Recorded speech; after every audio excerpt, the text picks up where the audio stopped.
everyone, welcome back to my channel. I hope that wherever you are, you're doing well. Today I'm in our backyard enjoying the weather. It has been 2 weeks since I last posted a video. I was taking some much needed time off to relax, but I was also doing some home improvement projects. I'm back though. Today I want to talk to you about being our brother's keeper and what that looks like today. I also have a homeless story that goes with that I want to share with you. The first time that term was ever used was in Genesis 4:9, when Cain murdered his brother Abel out of jealousy. And God, who knew this already, asked him, "Where's your brother Abel?" And Cain quite cynically responded, "Am I my brother's keeper?" 10 years ago, I met a homeless man who was staying at the shelter. He had been there for almost 2 months. He arrived there from prison, and when he told me his story, I couldn't help but feel compassion for him. I took him under my wings. I tried to help him the best I could with the things that he needed. This was a person who had a lot of health problems. He had a lot of issues that he was dealing with. He was dealing with depression and loneliness. And by his own words, he had spent the majority of his adult life behind bars. He came from a very dysfunctional family. He witnessed the murder of his sister, and his parents were not the best. And because of that, he got into a lot of trouble. His family wrote him off. They wanted nothing to do with him. They closed their door on him. And he basically had no one to care about him.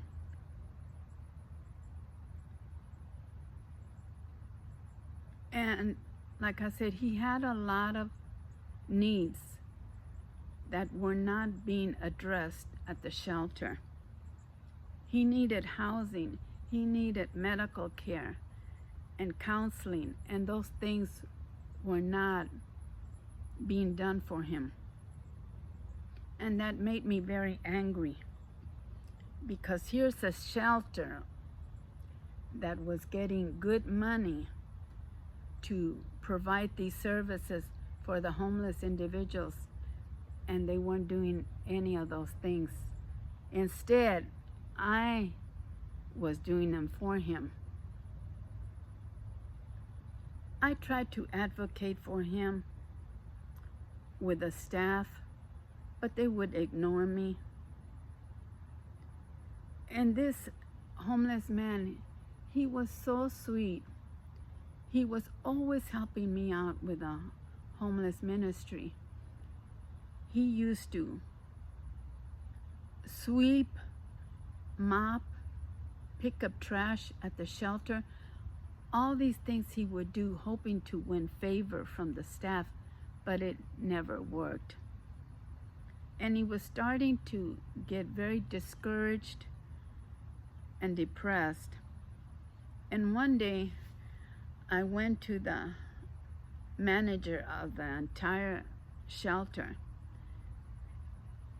and I said to the man, "Can you please help my friend Michael?"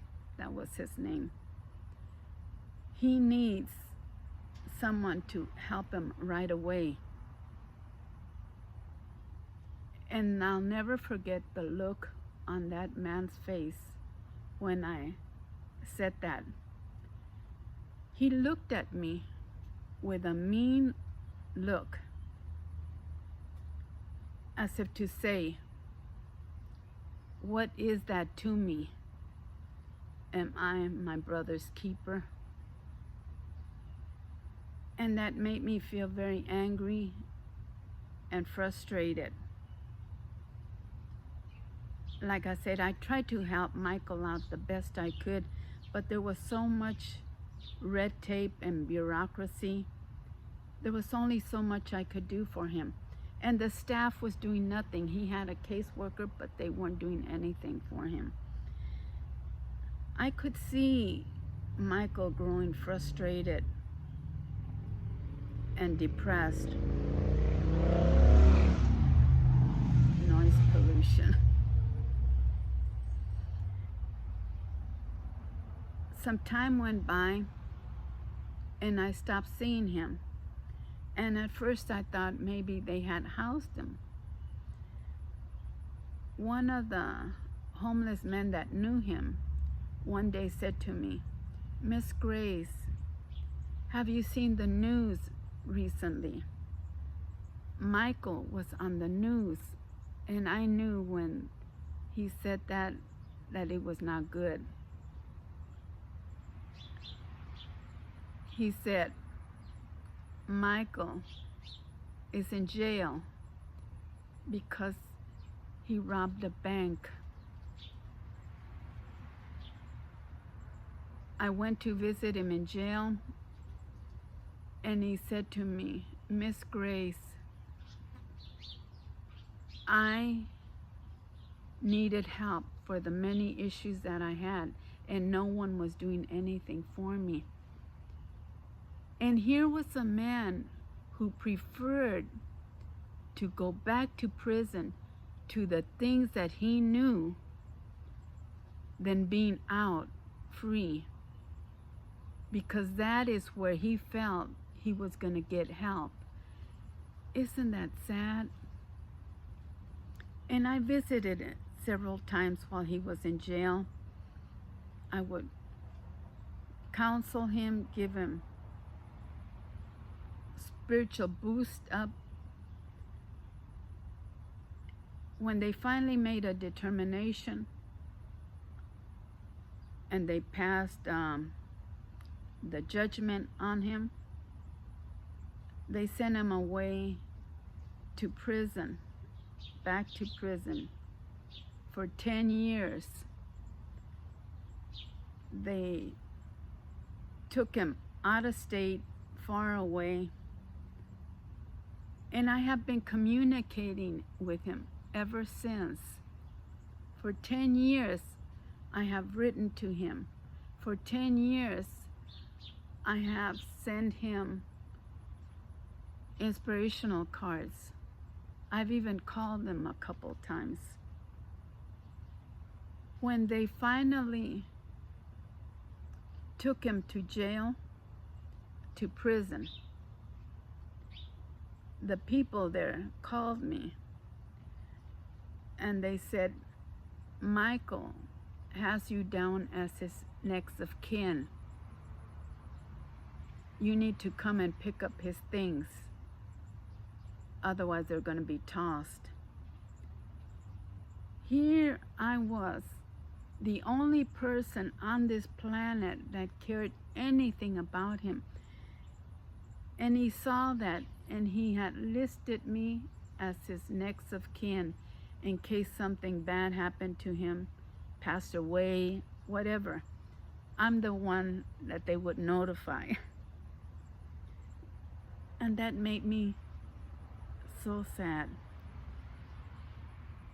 I went and I picked his things up, and they gave me a small plastic bag with all of his material possessions in it.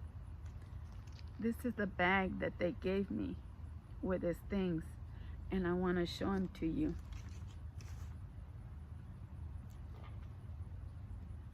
His government issued cell phone doesn't work anymore. I have it for when he comes out.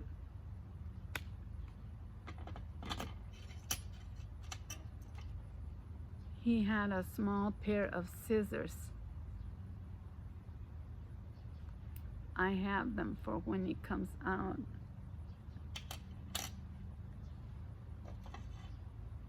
And this next thing, at first when I saw it, I didn't know what it was. But then after a while, when I was asking around, I realized, oh, that's what that is. Knuckles. And I have them for when he gets out. Yeah, I think that's how you use them, right? This is what he had on him. And a love letter from an old girlfriend.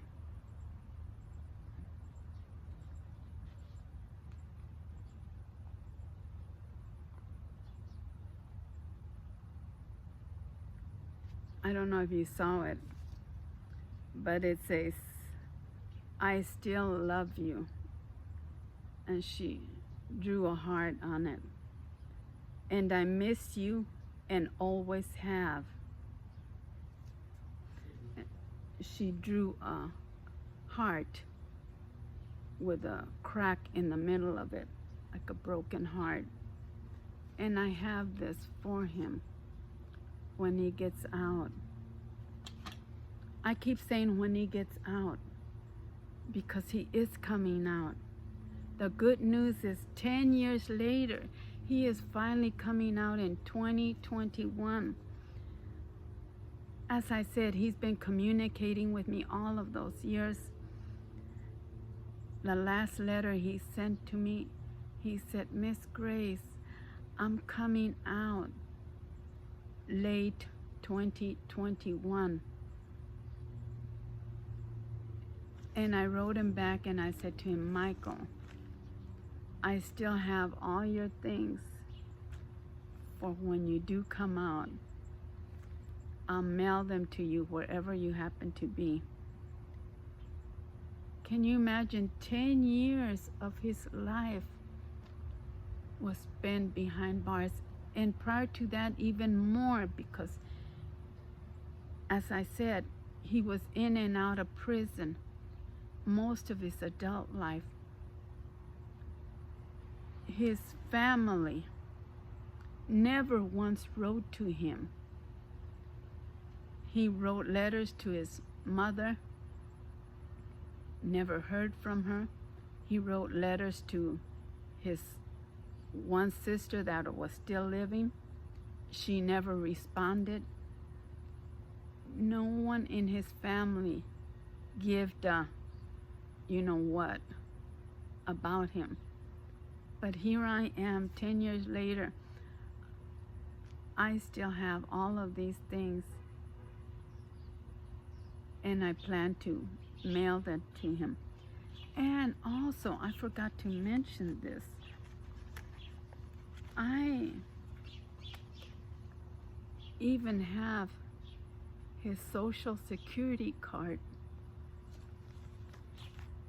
And I have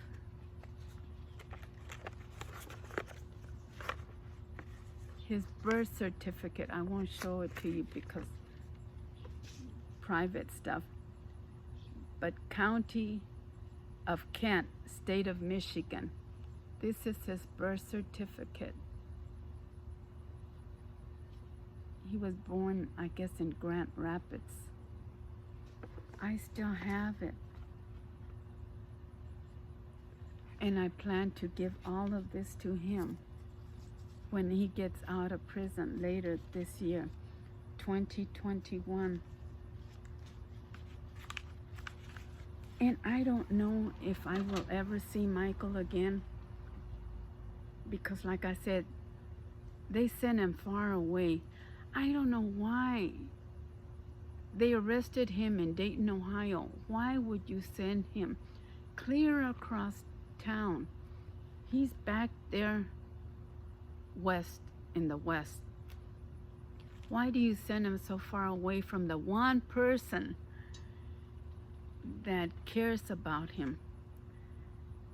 When they release him, he's not going to have a whole lot of money. I don't think he'll be able to travel very far. But the sad thing is, he said to me in his last letter that the only thing he wants when he gets out, he is going to go look for his mother. He wants to know if his mother is still alive. And if she is, he wants to see her face again. That's all he wants, to see her face one more time, or to know what happened to her. And I said to him, Michael, be careful, because you don't know what you're going to find out once you get out. I don't want his heart to be broken. I don't want him to go back home and have the door closed on him. And I said, just be prepared for whatever you find out. But he is determined to go and see his mother, even if it's for one last time. This is a man that, like I said, he lived a life that I don't wish on anyone. Abuse, neglect, family that didn't care about him. And I understand how someone like that fell into the situations that he got himself into. We need to be mindful of how we judge people. Unless you have walked in their shoes and unless you know their story, it's best to leave the judging to God. Michael, like I said, he is a very sweet and humble person. And I also said to him in my last letter, Michael, if you ever need to, come back to Ohio and I will help you get situated with all the things that you need. I want him to know that if everybody else closed their doors on him, I'm still here. I am still here for you, Michael. And I try not to get emotional. 10 years of writing to him. It's finally going to come to pass that he's going to be let out and he'll be a free man again. And my worry, of course, is that when he comes out, he might fall into the same pattern if he does not get the help that he needs. And I've told him this. And he said to me, Miss Grace, I'm tired of this lifestyle. I'm too old for this, because he's just a few years younger than me. So he is in his early 60s, and he said, I'm too old for this lifestyle. I'm broken and battered with all kinds of health problems. I can't afford to go back to that kind of life. He really wants to change his ways, and I always encourage him to hold fast to God. Because I said to him, Michael, when they open the door on you and they say to you, you're a free man, go, Satan is going to be right there waiting at the curb. And if you're not strong in God, he's going to snatch you up. And you're going to end up falling into the same pattern again. But he says, no, Miss Grace, I'm never going back to that lifestyle. And I pray for him that that's true and that he stays strong. He says he believes in God. I pray that that is true also. We are all supposed to be our brother's keeper. Remember that. Tell me what you thought about this video. If you haven't subscribed to our channel, please consider doing so. And hit that little notification bell so you'll know when I post something new. And don't ever forget that God loves you so, so very much. No matter where life finds you, you could be behind bars. I want you to know that God still loves you behind bars. Stay safe, stay blessed, and visit us again, all right? Bye-bye, sweetie.